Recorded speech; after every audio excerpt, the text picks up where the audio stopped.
Hello tout le monde, merci pour l'engagement que vous donnez au podcast. Aujourd'hui, je reçois deux femmes très courageuses qui ont été mariées de force et qui ont réussi à s'en échapper. Ce sont deux parcours de vie très forts et surtout, ce sont deux parcours qui ont créé des lionnes. Parce que faire entendre ces témoignages est très important pour sensibiliser sur la cause et surtout si des jeunes gens sont dans la même situation. Surtout, n'hésitez pas à réagir avec bienveillance parce que n'oubliez pas, ici, c'est votre safe place. Si l'épisode vous a plu, n'hésitez pas à vous abonner.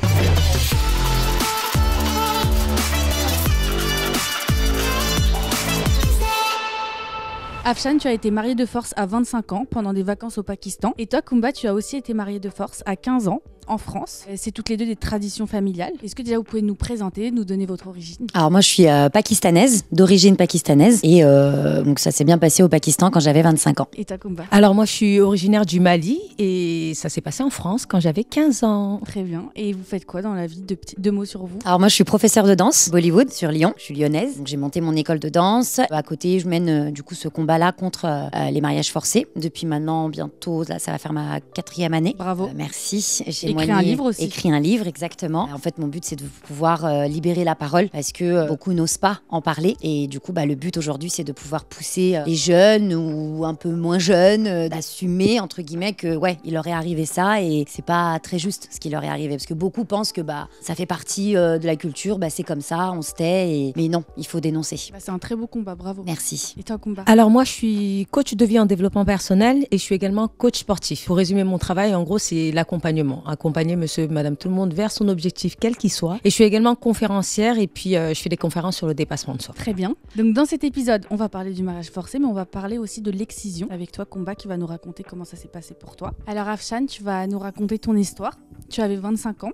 Tu es partie innocemment en vacances avec ta famille au Pakistan. C'est ça. Qu'est-ce qui s'est passé ? Alors déjà, nous, il faut savoir, dans la culture indo-pakistanaise, on est plutôt baigné dans ça depuis tout petit. On nous fait bien comprendre qu'on n'aura pas vraiment le choix avec la personne avec qui on voudra faire notre vie ou un bout de notre vie. On nous fait bien comprendre que ça passera par les parents. Donc voilà, on te prépare à ça. Je savais quelque part que ça allait me tomber dessus un jour ou l'autre, mais plus ça s'éloignait, mieux c'était pour moi. Sauf que débarquer au Pakistan vraiment pour des vacances à mes 25 ans, je suis partie avec une partie de ma famille et en fait je me suis retrouvée à avoir partie de la famille du côté de mon père, mes tantes, qui ont commencé à m'accaparer, qui ont commencé pendant, je suis partie pour 2 mois, donc au mois de juillet, en fait elles ont commencé à m'amadouer, à me faire beaucoup de lavage de cerveau, beaucoup de chantage affectif et à 25 ans, pour eux c'est déjà très tard le mariage. On le rappelle quand même, tu es française, tu es née en France, oui. Tu as grandi en France, donc avec une culture française. Tout à fait. Donc tu étais quand même une femme moderne, si je puis dire, et tu avais quand même des amis ici, enfin tu étais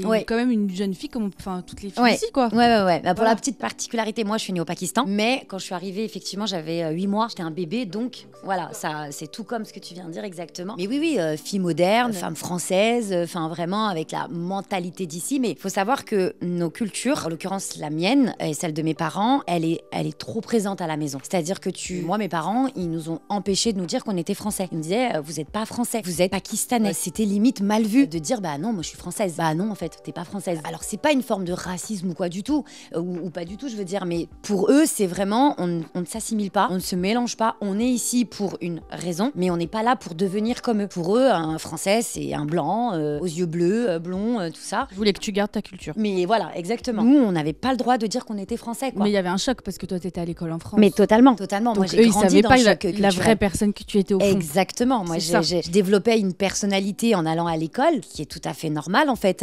Et à la maison par contre fallait oublier cette personnalité. À la maison c'est culture.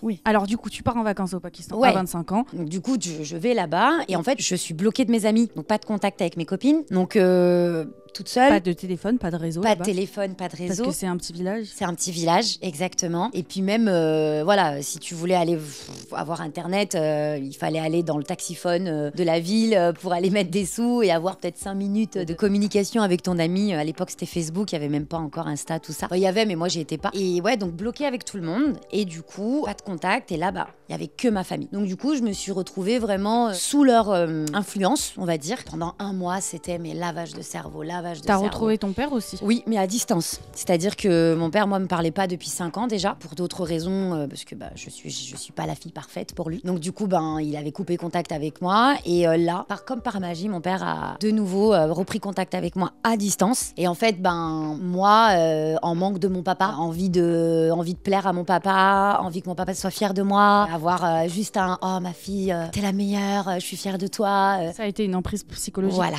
C'est ça. En fait, ils ont joué sur cette faiblesse que j'avais. Et du coup, j'ai commencé à baisser la garde. Parce qu'au début, c'était non. Donc, cette fameuse femme moderne dont tu parles, elle est arrivée comme ça. Je suis arrivée comme ça au Pakistan avec « Ah, mais ça va pas moi, Kumba, jamais de la vie. » tu nous raconteras ton histoire juste après, mais n'hésite pas s'il y a des choses sur lesquelles tu te reconnais ou sur lesquelles tu as déjà vu à nous faire part aussi. Ouais, mais je pense qu'il y aura beaucoup de similitudes. Beaucoup. Ça m'étonnerait même pas que ça s'est passé limite comme ça. Oui, effectivement, ouais. Mais la pression psychologique, je l'ai eue également parce que moi, c'était en France. J'avais 15 ans. Après, c'était pendant les vacances, mais c'était en France, moi. Donc, la similitude, je dirais que c'est sur la manipulation. C'est essayer de te convaincre en disant que tu vas faire honte à ta famille si tu le fais pas. L'honneur de la famille. Ouais, l'honneur de la famille. Et puis, moi, c'était le lavage de cerveau, mais pas que. Il y avait les coups de mon père. Donc forcément, les coups, et votre papa, plus le vous avez lavage. envie qu'il vous aime parce que c'est votre père.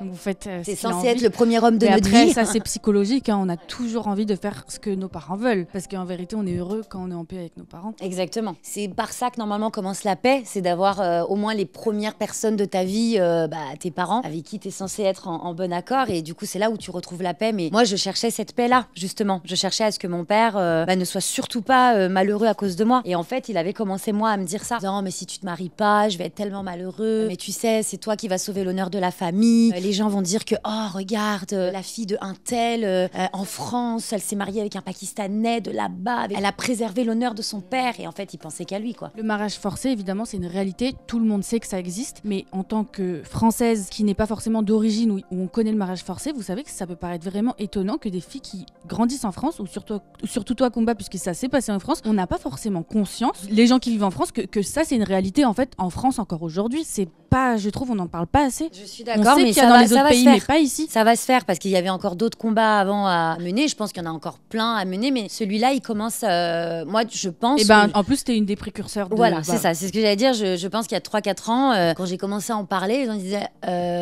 C'est un cas isolé, mais non. Ouais, mais non, en fait. Et en fait, le nombre de personnes comme toi, entre guillemets, que j'ai reçu comme message, moi, il m'est arrivé la même chose, mais ici, en France. Donc, beaucoup de personnes comme moi ont été mariées dans les pays d'origine de leurs parents, mais énormément en France. Et moi, mon combat, il est pour les personnes comme Kumba en France, parce que je peux rien faire, entre guillemets, Pour les pays. pour ceux qui sont étrangers. là-bas. Enfin, pas Parce rien que les faire, règles c'est ne un sont grand pas les mot. mêmes. En Exactement. France, on a de la chance. Exactement. Et moi, je me dis, en tant que Française, déjà, commence par ici, tu vois. Et donc, du coup, voilà, tu vois, elle en est la preuve que, voilà, elle fait partie des personnes qui m'ont... Bon, elle, non, mais beaucoup de personnes comme elle m'ont écrit, m'ont dit, mais attends, mais moi, il m'est arrivé la même chose, mais ici, en fait. Et heureusement que toutes les deux, vous vous en êtes sorties, et ça, on en parlera bien sûr à la fin. Toutes les deux, vous en êtes sorties plus fortes, et j'ai vraiment hâte d'écouter la suite de vos témoignages à toutes les deux. Du coup, Afshan, la pression psychologique, une fois que tu étais en vacances au Pakistan, ton père qui te reparle, en prise. En prise totale. Qu'est-ce qu'on t'a dit, du coup ? La culpabilité. Si tu le fais pas, tu vas déshonorer. Si tu le fais pas, tu vas nous rendre malheureux. Enfin, vraiment beaucoup de manipulation et beaucoup de chantage affectif. Enfin, vraiment, ça, on n'en parle pas assez, mais le chantage affectif familial,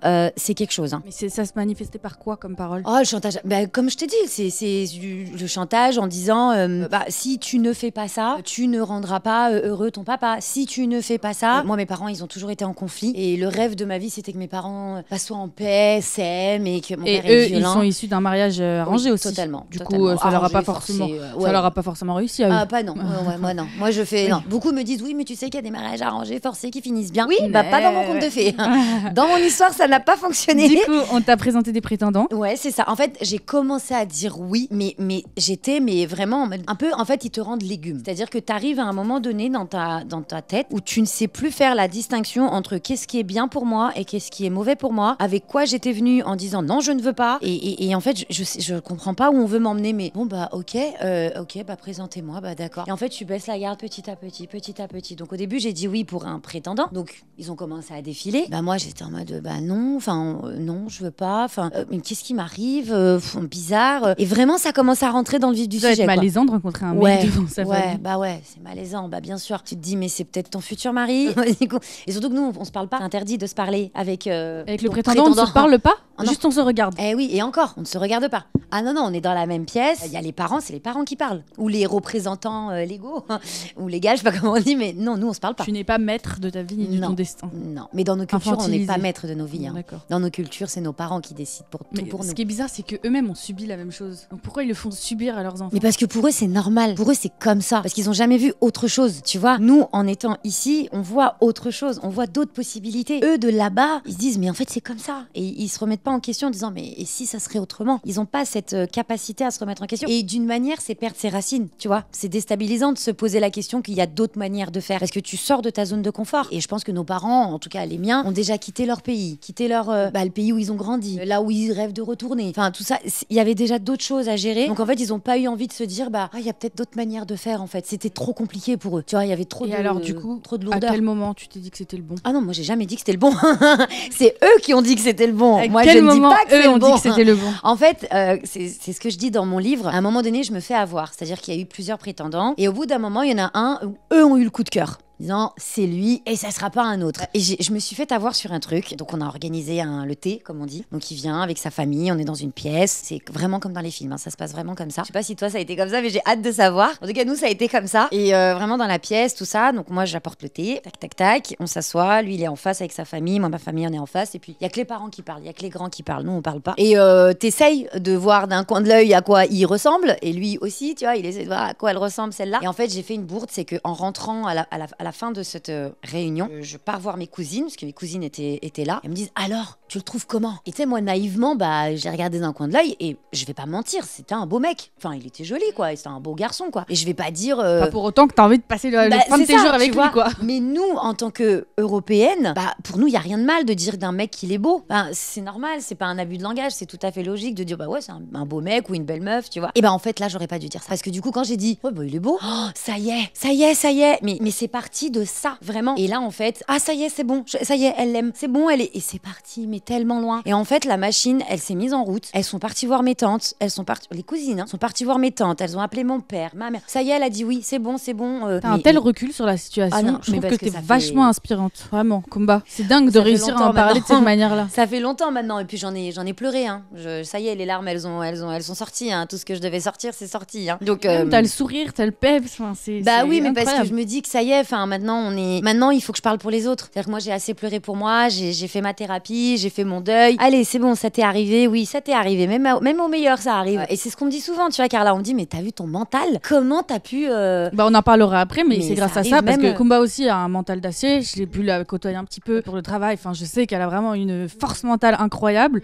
Toi, je le vois tout de suite aussi. Je pense que c'est grâce, si on peut dire grâce. Mais c'est en partie à cause ou grâce à ça que vous avez développé une force comme ça. On en parlera juste après. D'abord, on veut que tu nous racontes que tu t'es mariée avec lui, du coup. Et par la suite, en fait, donc j'ai dit oui. Enfin, j'ai dit oui. J'ai pas dit oui, j'ai dit oui pour les fiançailles. J'ai dit, on va faire des fiançailles, ça n'engage à rien. C'est juste une fiançaille, c'est des bagues. Moi, je retourne en France et puis on verra. J'ai dit oui pour les fiançailles. Quelques jours après, ils me disent, mais ce serait bien de te marier directement, non? Donc, tu donnes la main, après le bras, après le corps et tout ça. Et puis, ils te prennent tout. Et puis là, de toute façon, ils t'ont rendu légumes. Donc, en fait, tu n'as plus ta capacité à... Non, c'est non. Donc, tu dis oui petit à petit à tout. Et au final, ils te font ce qu'ils veulent de toi. J'ai dit, ah ouais? Il parlait français, lui? Ah, mais pas du tout. Non. Tu parlais couramment pakistanais? Oui, moi, je parle ourdou. Ouais, c'est la langue ourdou. Et moi, je suis bilingue en ourdou. Donc, oui, le but, c'était de parler en ourdou avec lui toute ma vie. Et s'il serait venu en France, il aurait appris le français. Et puis voilà. Non, j'ai parlé ourdou. Et je t'ai dit, j'ai même pas parlé avec lui. Hein. J'ai eu le droit à une communication avec lui au téléphone 2 jours avant le mariage. C'est tout. Est-ce que pour lui, c'était comme une porte de sortie de venir vivre en France avec toi? C'était une chance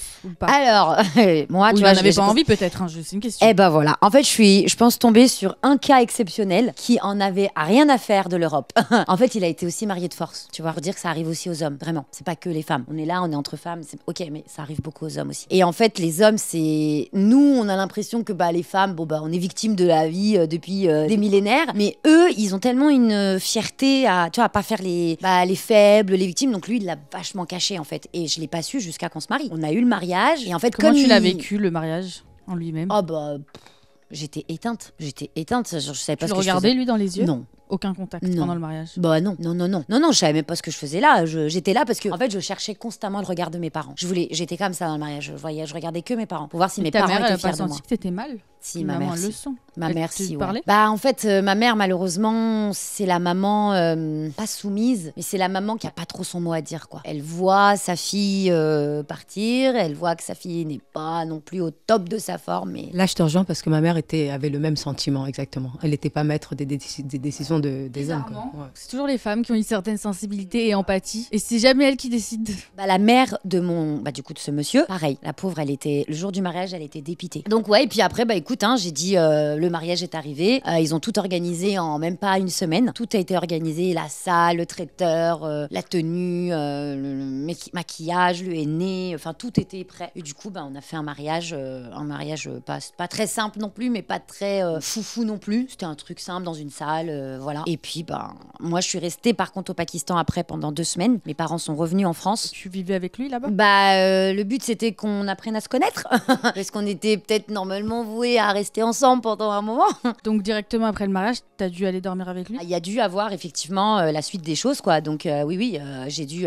Alors, ça s'est fait quelques jours après, ça s'est pas fait tout de suite parce que moi c'est assez particulier les détails dans mon livre, je le dis. Normalement, après le mariage, nous on doit tout de suite partir avec le mari. Enfin, le mari vient te chercher en fait le jour du mariage et il t'emmène avec lui le soir après la fête. Moi, ça s'est pas fait comme ça. C'était assez particulier. Donc lui est parti. Parce qu'en fait, ça s'est tellement fait dans la précipitation que eux, de leur côté, ils avaient même pas préparé une chambre ou il y avait rien pour m'accueillir en fait. Donc du coup, ils ont fait comprendre à mon père que il pouvait pas me prendre. Donc j'ai dit bon, super, le respect. Enfin bref, je savais. De toute façon, voilà, je savais pas trop ce que je faisais là. Donc en fait, je me suis laissée guider le jour de mon mariage. Tu te rends compte? C'est les autres qui ont fait pour moi, quoi. Moi, j'étais juste une poupée ce jour-là. C'est selon les traditions. Bah, c'est les traditions, quoi. Voilà, c'est tu fais rien, on fait tout. Et tu te tais et on s'occupe de tout. Et c'est ce qui s'est passé. Donc, ça a duré quelques jours. Mes parents sont revenus en France et moi, je suis restée là-bas. Et du coup, c'est là où lui m'a dit, viens à la maison. Donc, du coup, lui, il habitait à 2 heures de là où mes parents habitaient, du village où on habitait nous. Et du coup, je suis partie là-bas. Et c'est là où j'ai vu un homme pas du tout intéressé par le concept. Lui aussi, on l'a invité à son propre mariage. Et en fait, si tu veux, j'ai commencé un peu à... Moi, je suis pas la femme, comme tu dis, là, je suis la femme européenne. Et en fait, c'est là où j'ai commencé à voir que lui, il s'intéressait pas du tout à moi. Donc, j'ai dit, mince, il y a anguille sous roche. Je vais aller gratter.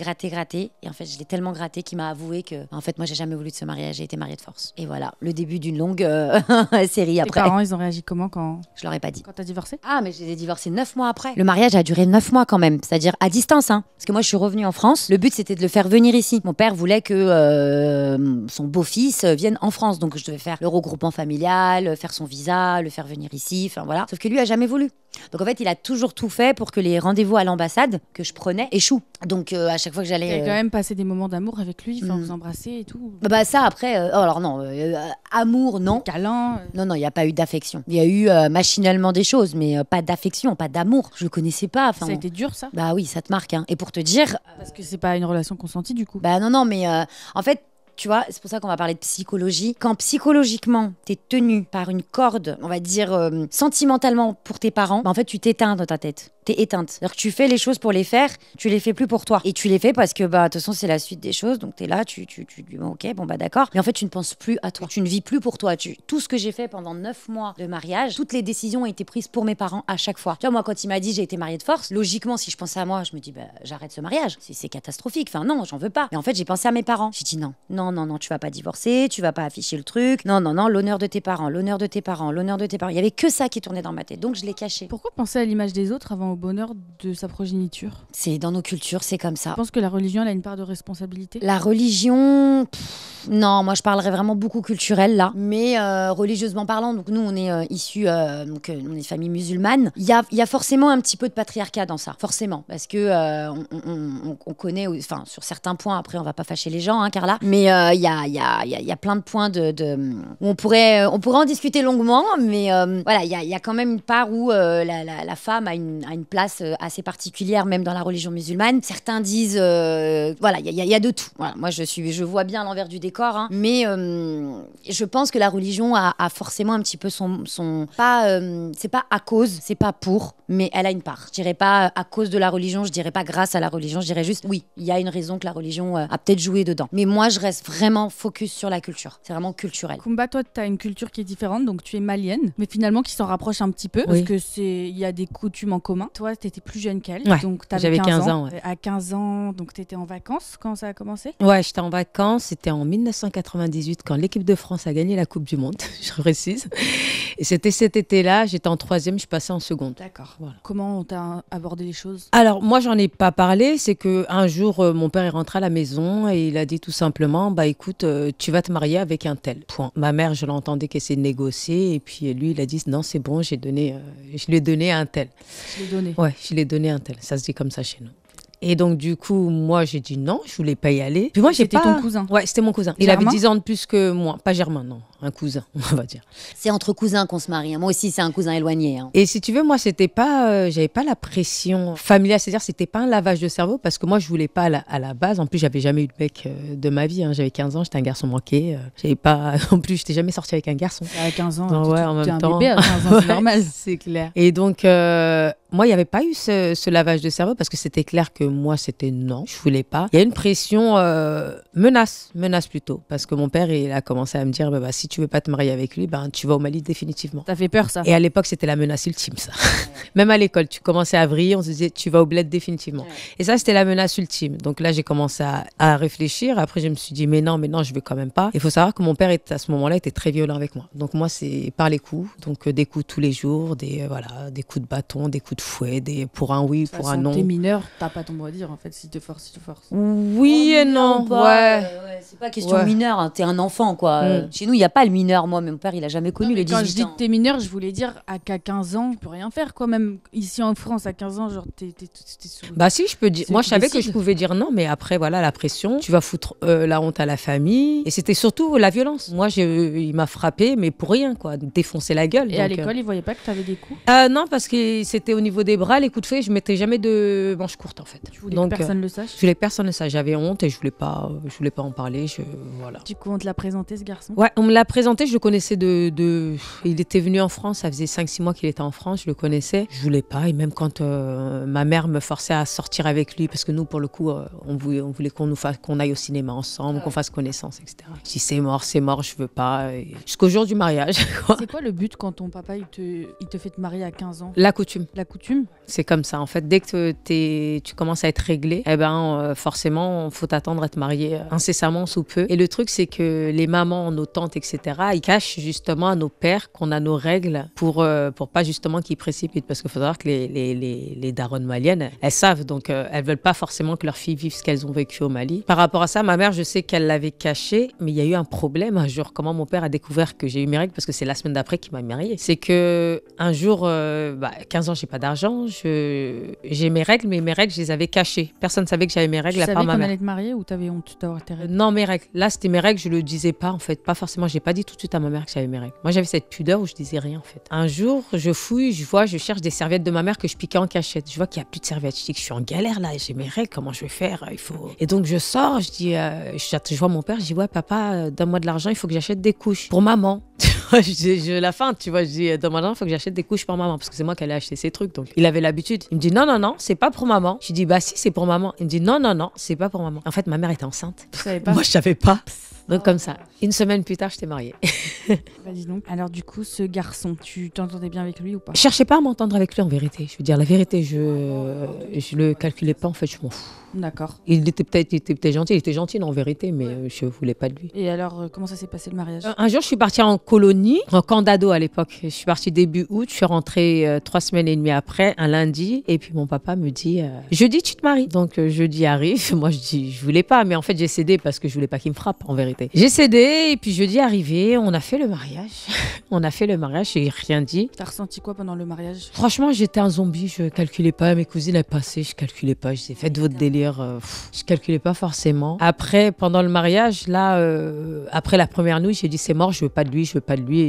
Et voilà, j'ai résisté. Mon père il me défonçait la gueule pendant 2 ans. Je vais dire la vérité, entre 15 ans et 17 ans, j'ai pas lâché jusqu'à ce que ce soit eux qui cèdent. Donc à un moment, ils ont vu que ça passait pas, donc ils ont fait le divorce. Encore aujourd'hui, ça c'est resté? T'as pas fait de psychothérapie ou quoi Non, mais j'ai beaucoup lu. J'essaie de je sais qu'il ne faut pas le faire toute seule, mais j'essaie de relativiser en me disant que ça m'a appris des choses sur moi et c'est ce qui a développé mon caractère aujourd'hui. Souvent, on dit toujours on est forte, on est censé. Tu sais, moi, je représente en général quand les gens voient Kumba. Parce que t'es coach de vie, Kumba. T'apprends ça aux gens, la force que t'as mentale. Et cette force, si tu veux, je ne l'ai pas toujours eue. J'ai pas toujours été forte. J'étais pas, au contraire, j'étais une bouffonne, j'étais une victime. J'ai jamais, tu vois. Ah ouais, avant, t'étais pas comme ça? Bah non, pas forcément. Enfin, pas forcément, mais en fait, ça, je l'ai développé en fait, à cause des événements, quoi. Tu dis, merde, je veux pas vivre comme ça, on m'impose pas. Là, c'est trop, ça va trop loin, je veux pas. Et je me suis battue. Ouais, j'ai pris des coups pendant 2 ans. On me cassait le dos, le poignet, etc. Mais j'ai résisté. Et c'est là que ma force, elle s'est développée. C'est pour ça qu'aujourd'hui, je lâche rien dans la vie. J'ai pas lâché pendant 2 ans, quoi. Afshan, tu as écrit un livre. Tu peux nous en parler? Oui, bien sûr. Il y a 1 an, il est où mon livre? Je le montre maintenant. Ton mariage, c'était quand, sans indiscrétion? Parce que tu dis que t'avais 25 ans, mais c'était... J'ai 33 là cette année, donc oui, j'ai écrit le bouquin l'année dernière. Il est sorti l'année dernière. En fait, l'idée c'était... Moi, je pensais jamais écrire un bouquin dans ma vie, je te le cache pas. Non, c'est une photo récente, ça. Mais j'avais quasiment la même tête, éteinte.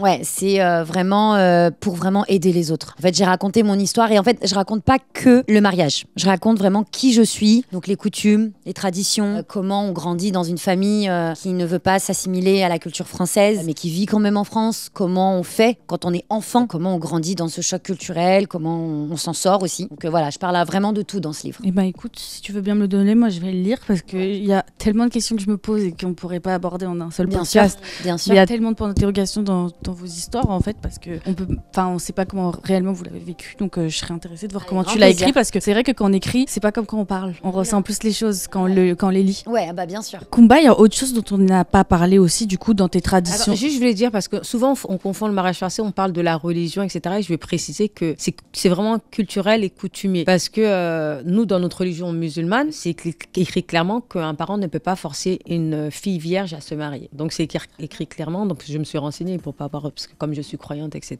Donc juste pour vraiment souligner ça, que ce n'est pas religieux, que la religion l'interdit de toute façon. C'est culturel, c'est plutôt, ça vient d'un pays. Ok. Kumba aussi, du coup, dans ta culture, pas dans ta religion, au Mali, il y a un phénomène qui est l'excision. Est-ce que tu peux nous expliquer déjà ce que c'est que l'excision? L'excision, c'est la mutilation des parties génitales féminines du clitoris, tout simplement, on coupe le clitoris. Qui a pour but? Ça dépend des cultures, mais je pense que c'est pour amoindrir la femme, qu'elle n'ait pas de plaisir et qu'elle ne pense surtout pas aller voir ailleurs, qu'elle reste fidèle à son mari, pour la contrôler. J'ai vu un petit peu sur internet ce que c'était. Ils disent qu'il y a plusieurs raisons à ça, aussi un critère d'hygiène, sauf qu'en fait c'est pas du tout vrai. Au Mali, ça se fait encore? Ça a été interdit il y a plusieurs années quand il y a eu un grand procès entre 93 et 94, je n'ai pas la date exacte. Il y a eu un grand procès en France suite à ça parce que la France s'est rendu compte suite à une plainte que les femmes maliennes et d'autres pays excisaient leurs filles et pour nous protéger, il y a eu un procès. Et suite à ce procès, la France a mis un petit peu un coup de pression au Mali en disant qu'il fallait faire une loi pour interdire cette pratique. Donc elle est interdite depuis ça au Mali, mais bien évidemment, on ne contrôle pas ce qu'il y a chez le voisin, chez soi, chacun fait ce qu'il veut. Toi, t'as été excisée, tu sais pas à quel âge? Bébé.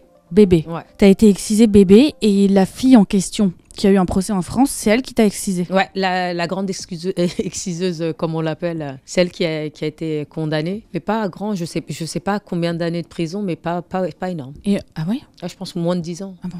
Elle mérite une peine? Non, parce que elle méritait pas la prison, la vérité, parce que c'est coutumier. Les mamans, c'est les mamans qui font l'excision. Les papas, ils sont même pas au courant que leurs femmes ramènent les filles à l'excision, parce que ça, je veux bien le préciser, parce que souvent on dit oui, c'est les papas, le patriarcat, etc. Non, c'est les mamans qui organisent l'excision, mais elles le font inconsciemment par manque de comment on appelle ça, de connaissance.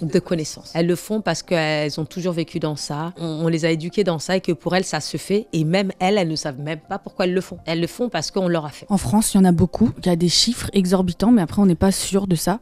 Donc je ne vais pas vous les donner parce qu'on ne sait pas, mais c'est vrai qu'en France, ça existe encore des gens d'origine malienne qui font ça.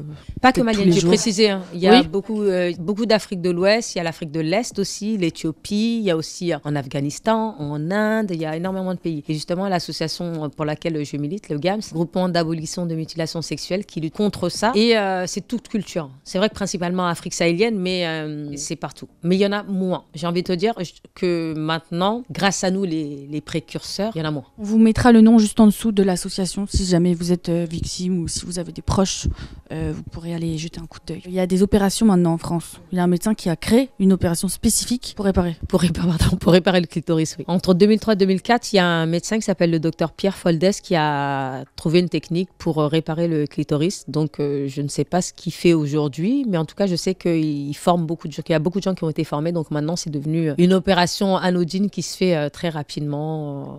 Donc, pour celles qui se sont fait exciser, vous Toi, pouvez... t'as été opérée? Moi, j'étais opérée, j'étais une des Ok. premières. Une des premières. Ouais, en 2004. C'est Être magnifique. réparée. Ouais. T'as pas de douleur, du coup, tout Non. va bien. Mais moi, j'ai jamais eu de douleur. Après, vraiment, l'excision, ça peut avoir des complications, certes. Il y en a qui ont des problèmes urinaires, des problèmes infectieux, etc. Moi, j'ai pas eu ce genre de problème, la vérité. Incroyable. Et aujourd'hui, c'est du coup important pour vous, à toutes les deux, de partager ces problèmes culturels qui existent. Ah bah oui, bien sûr, parce qu'il y en a beaucoup qui meurent dans le silence. Donc l'idée, c'est de pouvoir porter notre voix, en tout cas à ma petite place, à mon petit niveau, de pouvoir surtout donner de l'espoir à des personnes qui ont peut-être pas la même niaque que nous, à se dire ok, on peut s'en sortir, quoi. Parce qu'il y en a beaucoup qui sont bloqués dans ça, qui sont bloqués, que ce soit dans un mariage, dans les mutilations, qui restent dans ce trauma et en fait qui pensent que c'est ça la vie, alors qu'en fait non, c'est pas ça la vie. Il y a d'autres choses dans la vie. Donc oui, moi le but c'est de pouvoir dénoncer, porter notre voix, ma voix en tout cas, pour pouvoir aider ceux que je peux aider. Est-ce que ces expériences ont faussé votre vision du couple et votre manière d'avoir des relations avec les hommes? Peut-être. Je sais pas. Je pourrais pas répondre à cette question. Peut-être. Peut-être pas, je sais pas. Parce que finalement, ça fait partie de nous. On sait pas si on n'avait pas été mariés, si on n'avait pas été, moi, excisée, je sais pas comment je serais. Est-ce que je serais la différente de la Kumba d'aujourd'hui? En fait, on sait pas. Hein. Non, moi, ça a plus créé des... comme toi, mon père m'a beaucoup frappé. Et en fait, il n'a jamais assumé, mon père. C'est-à-dire qu'il a jamais été un papa ou comment dire. Moi, par exemple, j'ai travaillé très tôt avec mon père quand j'avais 14 ans, dans les commerces. Et ça a toujours été des insultes, du rabaissement, de la violence, tout ça. Donc, j'ai pas grandi avec un équilibre paternel. Donc, je pense que le rapport avec l'homme, j'ai eu du mal au début. C'est-à-dire que pour moi, comme le premier homme de ma vie, il me maltraite. J'ai malheureusement, j'ai eu pas mal de relations où ça a été complètement toxique parce que je recherchais mon père. En fait, inconsciemment, je cherchais un papa. Donc du coup, mon couple, à chaque fois que je me mettais en couple, c'était totalement déséquilibré parce que je faisais tout pour la personne. En total déséquilibrage, je sais pas comment on dit, mais j'étais pas du tout équilibrée. Et en fait, en face, forcément, quand tu lui donnes tout, lui, il prend. Et du coup, ça fait un déséquilibre et ça crée de la toxicité énorme, quoi. C'est peut-être juste ça, l'abandon, le problème de l'affection, enfin voilà, tous ces trucs. Les filles, qu'est-ce que vous diriez aux jeunes gens qui aujourd'hui traversent ce genre de situation ou ont peur que ça leur arrive? Qu'est-ce qu'elles doivent faire? Qu'est-ce que vous leur conseillerez? Ou Allez, même, la coach. Sentimentalement.